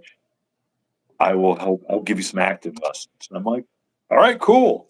So Dude, take her up on it. I'm going to. I'm going Yeah. to That's because awesome, dude. Yeah. You should absolutely do that, man. Yeah. I That's good. loved that movie 16 Candles when I was a teenager. Sheila, I will tell you, she said the dude that played Long Duck Dong and her are still really good friends, and he's a great cat. So Dude, it's crazy because those movies cannot be made anymore. They there's no Jake, way that those movies could be made anymore. it's great. It's like Mel Brooks. You can't make Mel Brooks movies, you know. Oh, God. I mean, I have heard that he's making Spaceballs 2, which I think Rick Moranis is actually coming out of retirement to reprise his role as um, The Dark. Darth, What's his name? Darth Helmet or whatever. Is it Darth Helmet? It's Dark Helmet. Yeah. um, okay, so the question I wanted to ask before we got sidetracked is: was there a role that you auditioned for and did not get that still haunts you to this day? I hate to Yeah. break a role that you really that you know Yeah. Daryl Dixon. Yeah. I auditioned for Daryl Dixon and I didn't get it. really. Hmm. Holy I auditioned smoke! 7 times for The Walking Dead, and I never got cast until I did. But before that series ever started, I auditioned for the role of Daryl Dixon. Yeah, Wow. yeah. I mean, I I'm would, glad that I'm glad it turned out the way it did. You know, but yeah. I mean, the thing about being an actor, man, is that you audition for things, and you have to you have to come to grips with the idea that you're just not going to get most of it. mhm. It's not going to happen. You know, you have to you have to kind of orient your mind in a way that it doesn't affect you because it's rejection. You know, it's like acting is like for a blue collar actor like myself, it's like it's approaching beautiful women all the time and giving your best line, you know, and just being cast aside. Every once in a while, that one will be like, I like that line. Let's see where it can go. You know. But for the most part, it's just rejection, man. And And and I it totally, is what it is. I totally, being in doing songwriting, it's the same way. I can look at your career and know how many things, like you said, you've auditioned for, and then the really cool stuff that you got to do. Okay. And I look at the songwriting stuff that I've done, and I've got 300 songs that people will never hear. Yeah. But there's 25, 30 of them that have got a life, and people Yeah. hear them, and people are playing them all over, and it's like, so am I a success, or are we successful? Yeah. Yeah. I mean, dude, some of the best actors that I know, some of the very best actors that I know are actors that no one will ever see because they gave up and they quit. They're insurance agents, or they're brokers, or you know, there's some other job, with a life and a family. But they were amazing actors and actresses, but they gave up because it was just too much, and they couldn't keep going. That's kind of one of the biggest tragedies about it, is that there are a lot of people that are really, really, really good at at what I've managed to make a career out of. Not so much in the last few years because it's been so slow and pandemic and all that, but there's a lot of really amazing people out there that do what I do that gave up on it, and so you'll never see them. But man, they are good, good.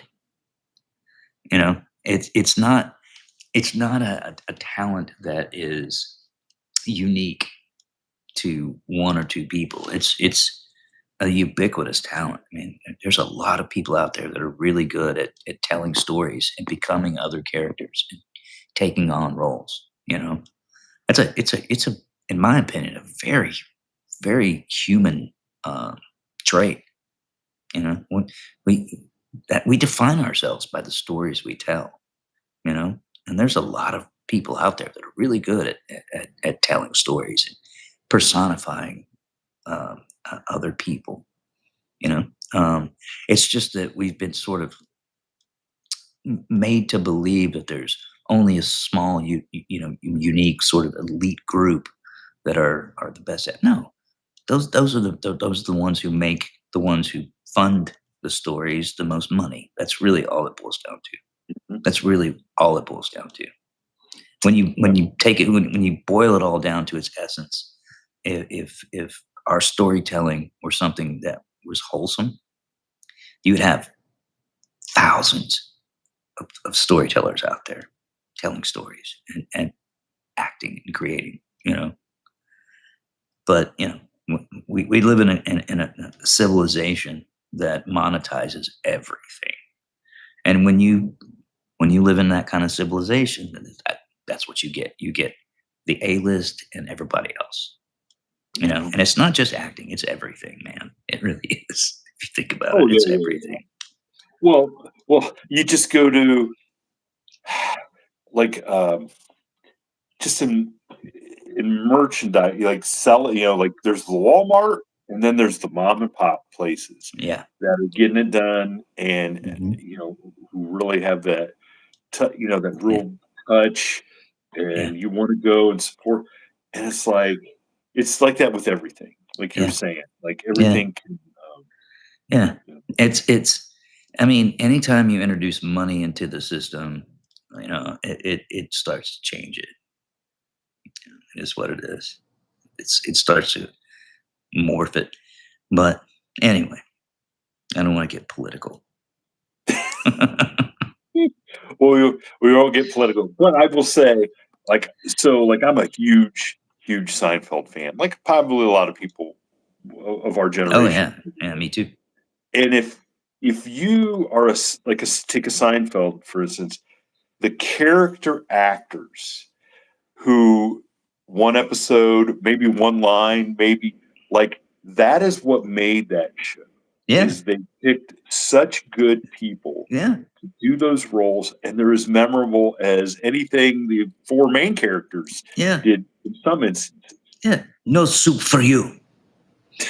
You Yeah, know, I mean, Barry Thomas. He's no the soup for you. It's like, oh my God, he's a soup Nazi. You know, that's amazing. but yeah, just all those. So I think it's.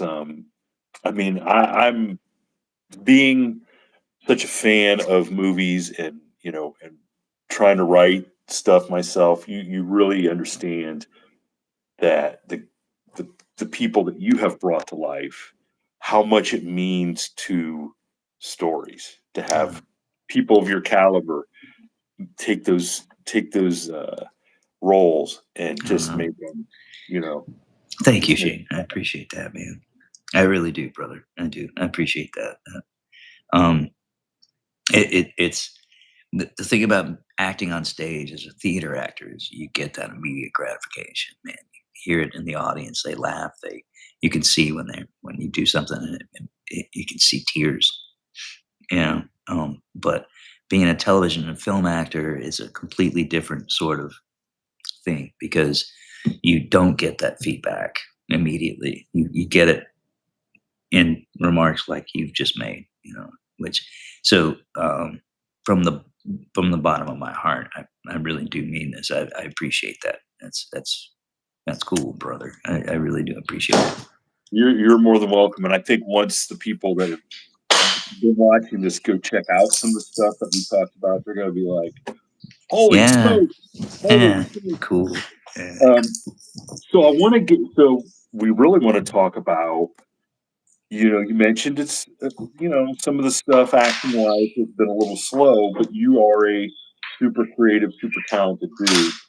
Um, let's talk. Let me see if this will show up. This book called Harmony's Blade. Um, let's tell everybody about Harmony's Blade. You Yeah, know, man. and how the Yeah. heck did this happen? Well, I mean, it's been a story that's been in my mind for a long time. And things have just been slow and the southeast kind of just became dry as far as work is concerned. A lot of the acting work has gone out of the country completely. And so one day, I sat down and at my computer and I just started to write. And man, I wrote and wrote and wrote and wrote and wrote, and then I went back and edited and edited and edited and edited, and I wrote and wrote and wrote and wrote. But this story, it just kind of evolved into something that now at this point I'm 7 chapters into the sequel of what you just showed, Harmony's Blade. It's called Harmony's Odyssey. Um, it's there's a collection of characters in my mind now that are real. They're real people, and one of them is an AI. And the thing about it is, AI has become such a huge thing that we're focused on now, right? So I wrote, I began a saga that begins approximately 110 years from now. And if you think about like human history, if you look back 110 years before today, what was the pinnacle of technology? It was basically the telegraph, right? And in 110 years since the telegraph, uh, we literally have a device like this that has more compute power than the entire Mercury, Gemini, and Apollo programs put together, right? So imagine what we might have 110 years from now. Faster than light There, travel. You know, there's people way smarter than us already imagining that. exactly, exactly. So what I imagine with Harmony's Blade is a world where it's basically the second golden age of piracy. We've expanded into our own solar system. We've colonized and built stations around various places, and we're mining the asteroid belts. But there are rogue elements out there that are making fortune on exploiting theft, basically stealing resources from these operations. And so what I developed in Harmony's Blade was the Terran Defense Force, which is the, basically the military arm of Earth to defend against everything. And I created the nexus of that being one small ship, a Corvette class ship with a Marine contingent on that ship that's meant for boarding actions. And she has it for the first time in 100 years, because humans had basically banned AI since the year 2030 because it was so tumultuous. It's the first AI that's come out and being utilized. Her name is Ellie, and I incorporated that all around this one ship called the Rapier, and I kind of just let them loose in this universe, and they're conducting anti-piracy missions. And Rapier gets assigned to a mission to hunt down another ship that's experimental. I don't want to give too much away, but it starts out as space opera and it becomes so much more. And in the sequel, it's becoming even much more. I mean, it keeps blossoming and keeps growing and keeps getting bigger. But I'm very proud of it, and I'm very close to it. I'm writing every day, Shane. Even today, I was writing when you called me up, or when you texted me and said, "Hey, man, do you want to do a live?" I'm like, "Yeah, I want to do a live. I got to put this keyboard away and give myself some time to away from all this shit." But it deals with the idea is that it's not just a military space opera book. It's about relationships. It's about duty. It's about honor. It's about what we want to be as human beings. And it's also, there's a first contact element. There's a civilization that's not human that we have to learn to deal with.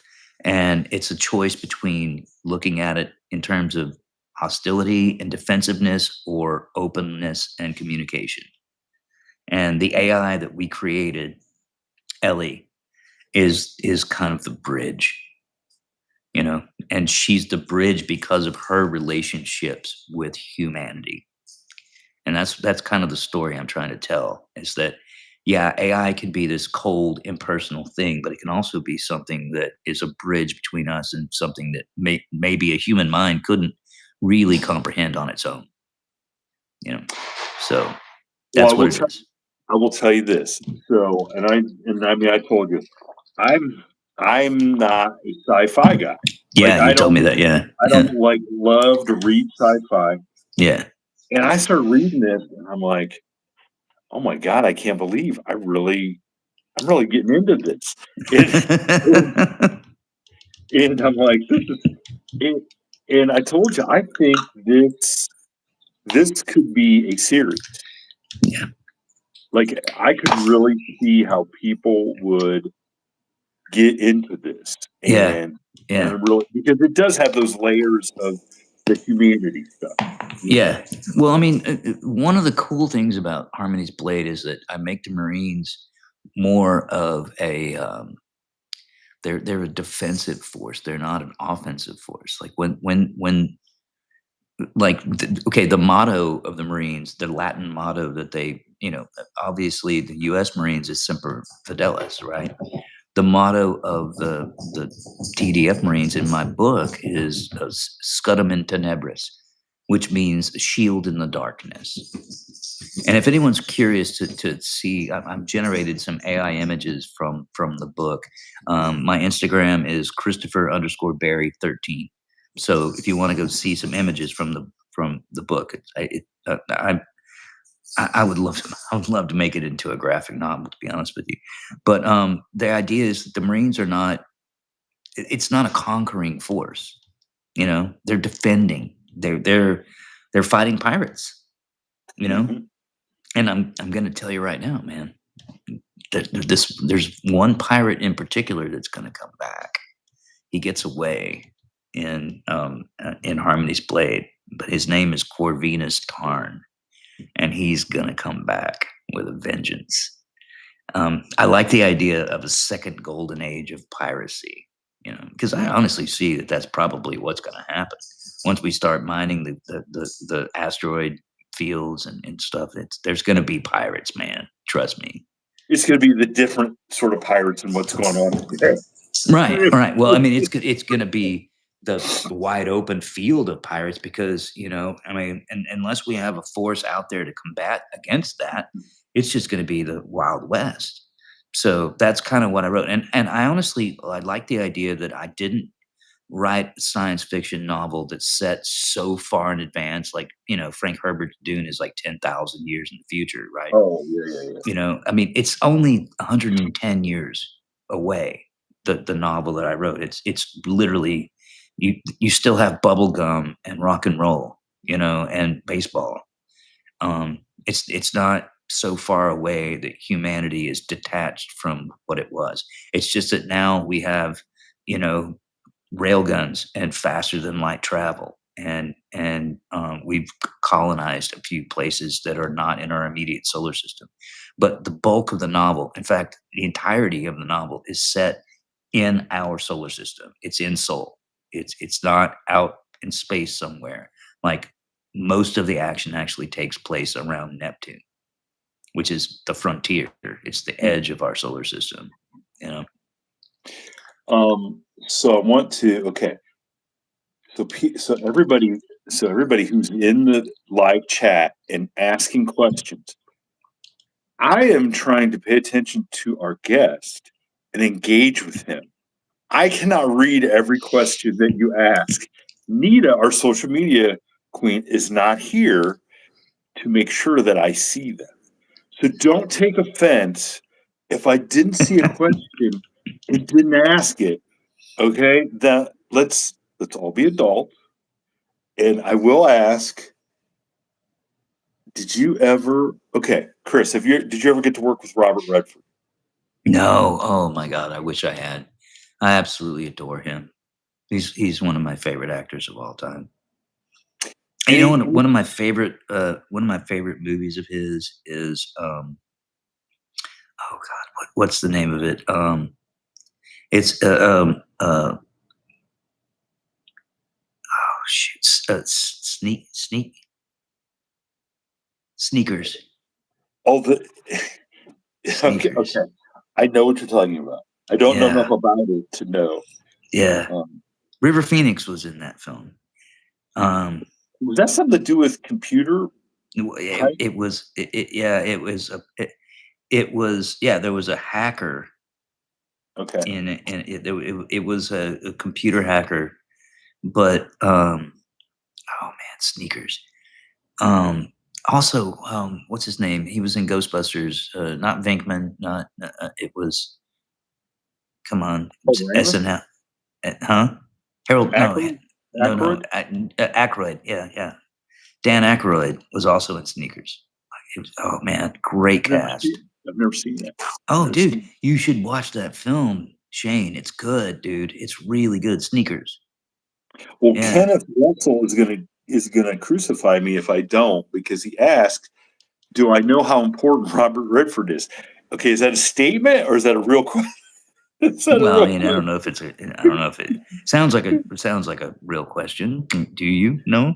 I mean, honestly, I think Robert Redford is one of the greatest American actors that's ever lived, to be honest with you. I mean, Jeremiah Johnson, for God's sake, come on. Somebody just said Charles Bronson. Yeah, I like Charles Bronson. I was never really a big fan of the whole macho thing, though. It is what it is. So, what is this? Turbo.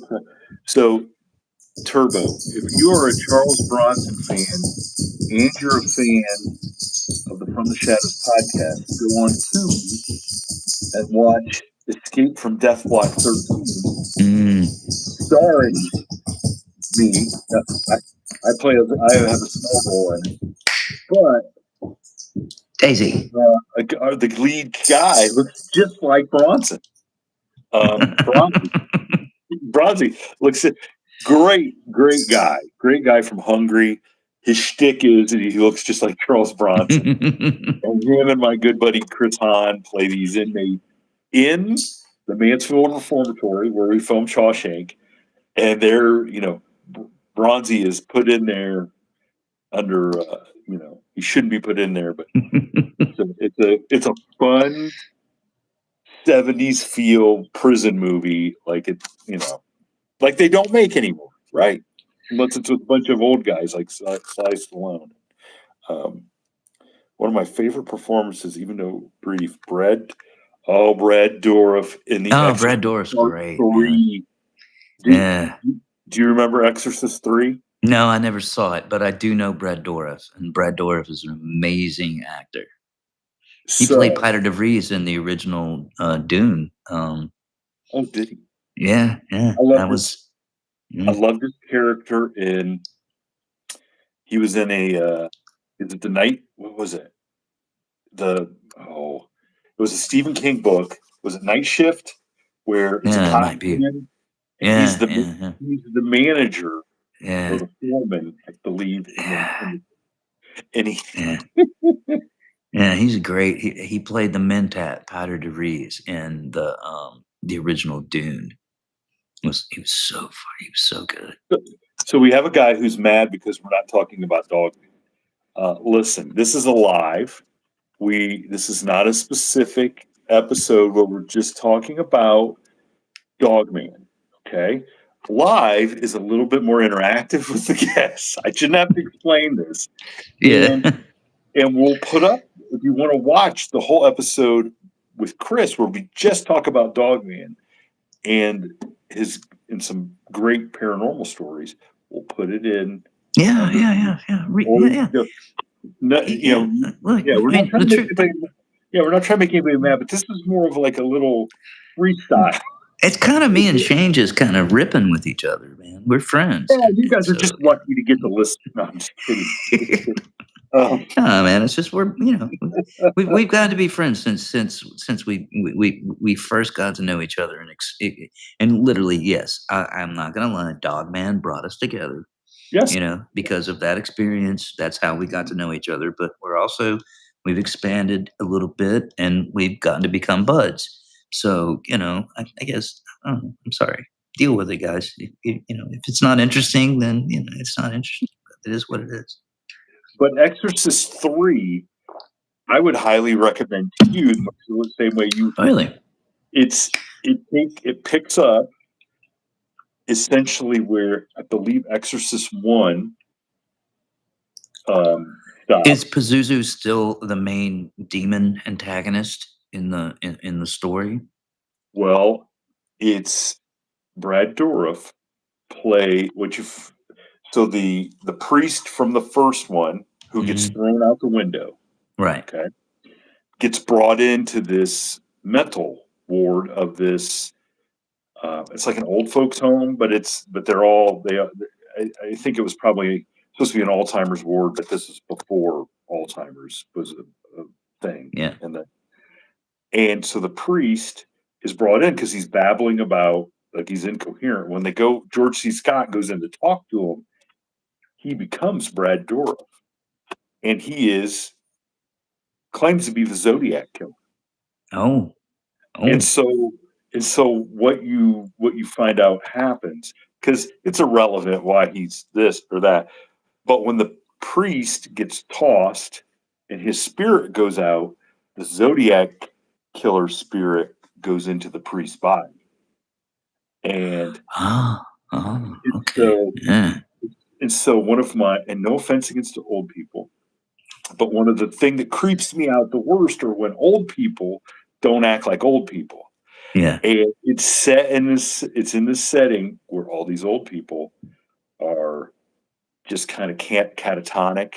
Yeah. But then this thing starts going to and they do some of the creepiest stuff. It just, it's so creepy. It's so creepy. Cool. All right. Oh, yeah, I'll check it out. Exorcist 3. Exorcist Okay. 3. All And right. and I remember it was one of those cheesy ones where I saw it in college at the movie theater, like, dollar movie night, Thursday at the whatever. And there's a moment where the lights dim in the movie. And of course, the manager of the theater, he's dimming the lights too at the same time. And everybody screamed, it was kind of interactive. So somebody said still live. Yes, we're still live. Yeah, Dogman has an interest of mine since I first discovered him years ago. Dogman and werewolf's been here for a long time. Werewolves and Bigfoot have been around forever.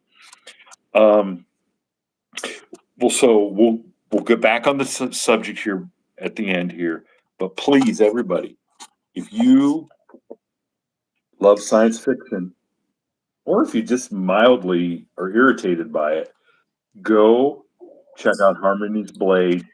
I think the easiest way is to get on Amazon and buy it. Yes. Yeah, you can buy the paperback on Amazon, but I would suggest if you just want to read it electronically and just read it like it's KDP, Kindle Direct Publication. It's like I think it's $3.97, and you can download it and read it on your device, on your phone or whatever. Um, so yeah, Harmony's Blade, KDP, Christopher Berry is the author.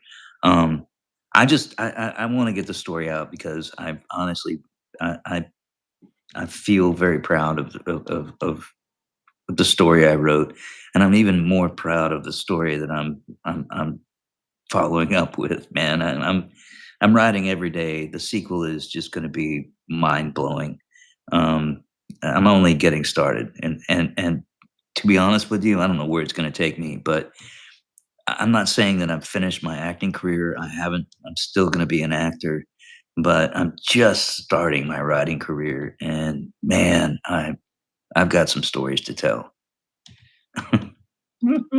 Well, I'm just here to say $3.99 for the work that goes into that is a steal. And I know Ah, people, man, I know people.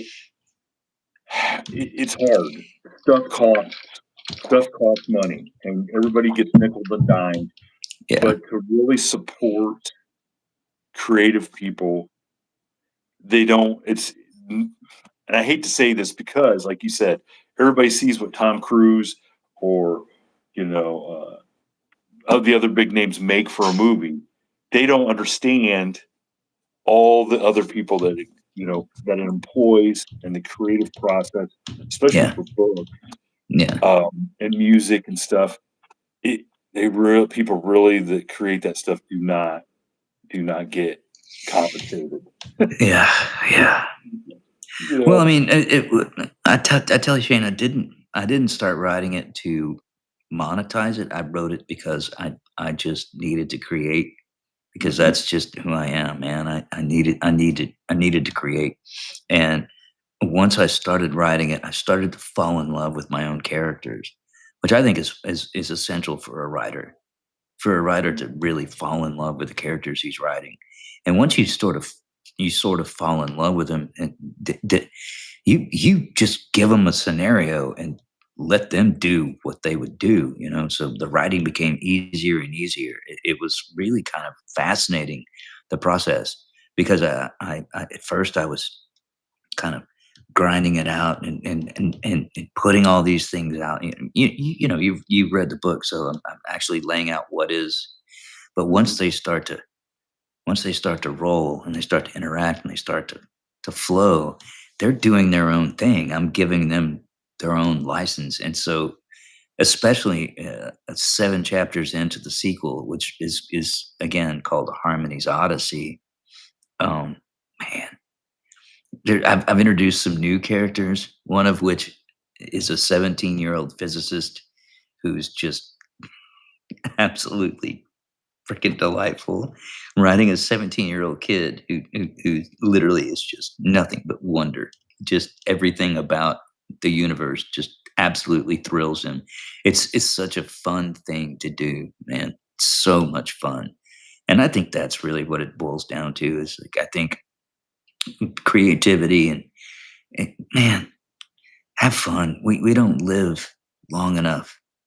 We don't. It's so short.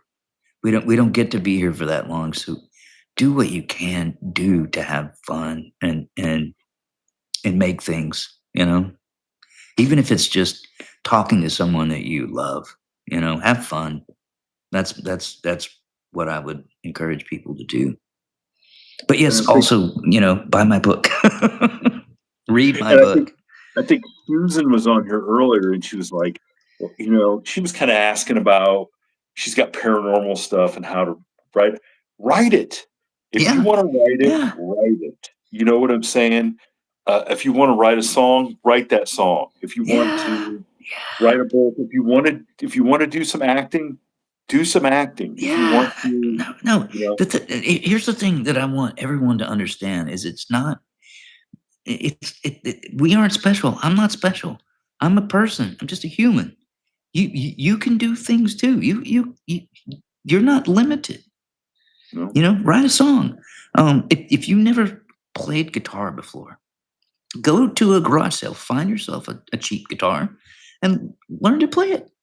You may not be Bob Dylan or whoever, but you could still enjoy the process of creation and playing, and you may find a few chords that you've learned, and I promise you it'll give you satisfaction. You'll find yourself smiling that you've made something. yeah, And we are all creative creatures, all of us, every human being. And there's not a separation. That's what they've tried to sell us, that there's a separation between the elite and the great and just because somebody's beautiful, but blah blah blah. It's bullshit. It's complete bullshit. We all have that creative spark in us. Every yeah, single one of us. We're all God's children. Every single one of us has a creative spark. And you can have fun. You can create. You can write a poem. yeah, Maybe it yeah, won't mean anything to anybody but you, you you yeah. know, but who knows? Maybe you could pass it on to somebody else and it will change their life. You know, that's what creativity is. And it's not endemic to a small certain group of people. It's not. It's something we all share. And that's something I think we should pass on. I think if anything, Exactly. my message to your audience, Shane, is that we all have that creative spark within us. All of us.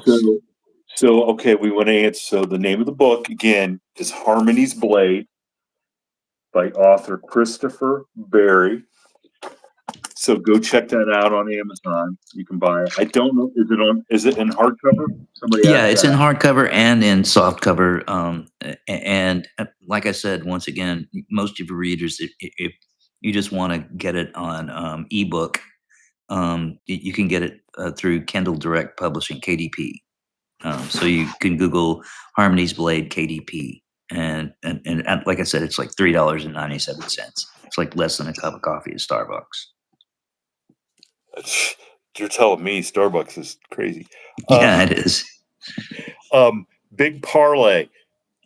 Send me go to fromtheshadowspodcast.com, hit the contact button, send me an email with the information you got. I will not know how to hit you up because getting on YouTube and trying to get a hold of people is not I am terrible at it.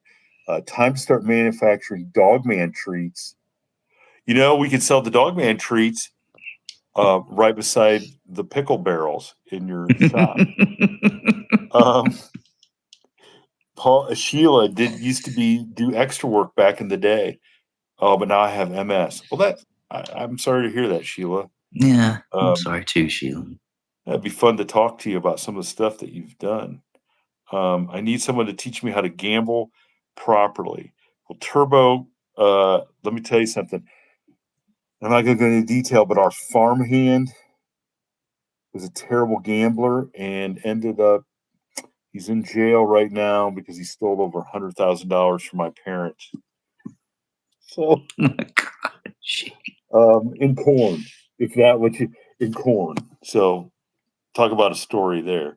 And so I bought an Amazon soft copy. Take vitamin D3 for MS. Okay, Susan. So how exciting to see you all for a live show. Yes, thanks for joining in. Yeah, I And really when we're appreciate it done, this too. will I go mean, up as a regular episode because we tried to tonight. do it live before, didn't we, Shane? We And tried, but we totally fell flat on our faces. yeah, It because I was, was trying to do it through the. I was trying to do it through the. So I Dan, the think it was guy who's going to get Facebook on that we, here later and say, "Hey, you idiot! Don't do it on your phone." Like, look, I'm doing it on my phone, so we actually got it done. So, oh man, that was funny. But but dude, I have to say, it's been really great talking to you tonight, man. This has been fun. This has been really good. no, I've enjoyed it. I super enjoy getting back on and talking to everybody. It's fun. It's fun to do a live and interact with the people in the chat, but it's also fun to talk to a guest. Yeah. And like you said, you and I have become buddies. Mm-hmm. Dogman brought us together. Mm-hmm. I hope we have plenty of other adventures that we can talk about.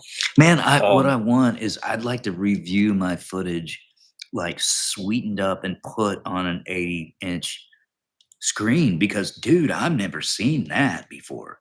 That would be cool.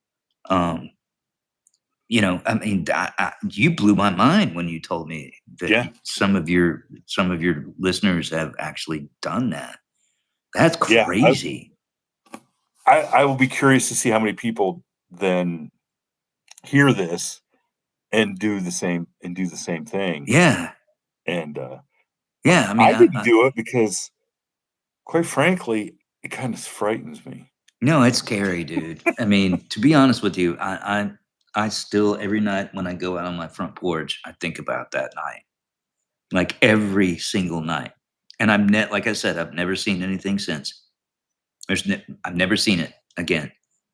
It was almost like it was going, I see you, dude. You messed up my supper, but I'm gonna let you slide this time. Hey, Turbo, go back when we're done. This will be up. Go back and you can watch the beginning, and you can hear about Chris's Dogman encounter, Yeah, and then you'll yeah, know what we're talking about. yeah. But so before we get off here, because God, we've been doing 2 hours. Yeah, it's been a while, man. Holy smokes! Yeah. Let me ask you one more thing. What do you, since you've had a brush with some paranormal stuff, what is the one thing you would really like an answer to, paranormal wise, before we get called home?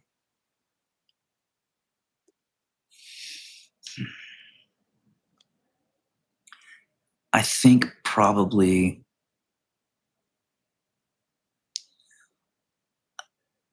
why do they keep it so hidden? Hmm. Why do they keep it so hidden? The Greeks talked about their gods as if their gods talked to them every day. You know, um, I'm not saying that they did, but that's the way they talked about it. Why is it so shrouded in silence and mystery? Why isn't there more of a direct dialogue or a direct interface? And will there be in the future a more direct dialogue and a more direct interface? That's what I would want to know. That's very interesting and way more well thought out than I would give as an answer. But that's because you're an author. No, come on, man. Come on. Come on. Let's see. Hold on. Chris, there was a Dogman sighting recently near me. Sheila. Shane, do you know? Oh, yeah. The guy in Georgia. Yes. Yeah. Victor that we had on a couple weeks ago. I've been trying to get Victor back on the phone. Some other people want to talk to him and go do an investigation. And I think Victor's a little freaked out, to be quite Yeah. honest. But will I be able to have my lake house and horses in heaven? I've never had the chance here on earth. That is my wish. That'd be lovely to think that and here's what I would tell you, Susan. One of my favorite country singers, Craig Campbell, did a song. Gosh, now I'm totally blanking. But it is a great song about going to heaven. Outskirts of Heaven is what it's called. I want to live on the outskirts of heaven. Go listen to that song, and it'll make you feel like, man, it's going to be a great place. So I think if you believe like Craig Campbell does, you're going to have your lake house and horses in heaven. It sounds like a lot of work. I got to be honest with you. Well, Chris, thank you so much for hanging out. Yeah. And everybody remember, we'll put a link down below.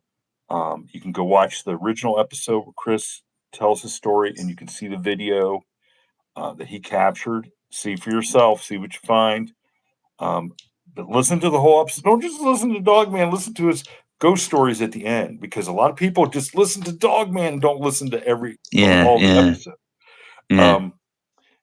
Go check out Christopher Barry, True Detective, Yellow King. Search that on YouTube. It's going to blow your mind. If you're watching and you don't subscribe to us, what the heck's wrong with you? Come on, man. Punch the subscribe button. Yeah. Come on. It costs nothing. Just bink. Yeah. Bink. We're so subscribe. We're so close to 20,000 subscribers. Come on, man. I want my friend to get 20,000 subscribers. I want my friend to get 100,000 subscribers. I want him to get 1 million subscribers, but let's get to the first 20,000 first. Yeah. I wouldn't even know what to do with 100,000. That would be. I do. Talk to him. Give him more stories. Let's get the cryptid community involved with Shane Groves. Come on, man. Well, I appreciate that. Everybody go check out everything we just said. We'll have some links. Go watch every movie that Christopher Barry's been in. Tell Steven Spielberg, if you know him, Chris needs to be in his next movie. So it's been a good time, buddy. What you really want is views. Well, subscribers comes with views. Right. I love that you have a very loyal fan base, though, buddy, and I appreciate that. I love that. You got good people. We do have. You got good people. Yeah, that's good. Except for the guy that gives me crap about the angle of this. Don't let that guy fucking harsh your butt, man. Forget about that guy. And go check out Harmony's Blade. Harmony's Blade. Harmony's Blade, because it's. I hate to say it, it's almost making me a fan of science fiction. But, oh my God, how crazy is that? I know. Because do you know why I'm not? Because I couldn't write science fiction. Like, I can write a lot of stuff. I can't write that. I'm like, how does he get all? I mean, it's hard enough for me to write about stuff that actually exists. Right. Write about stuff that doesn't technically exist. It's beyond my scope of stuff. So, well, thanks, brother. I love you, man. Thank you very much. Love you too. It's been great, and we will catch everybody else. We got a couple great episodes coming out this week. Make sure you check them out on Wednesday and Friday, as always. And hey, we'll catch you guys later. Take care, brother. All right. Godspeed, man.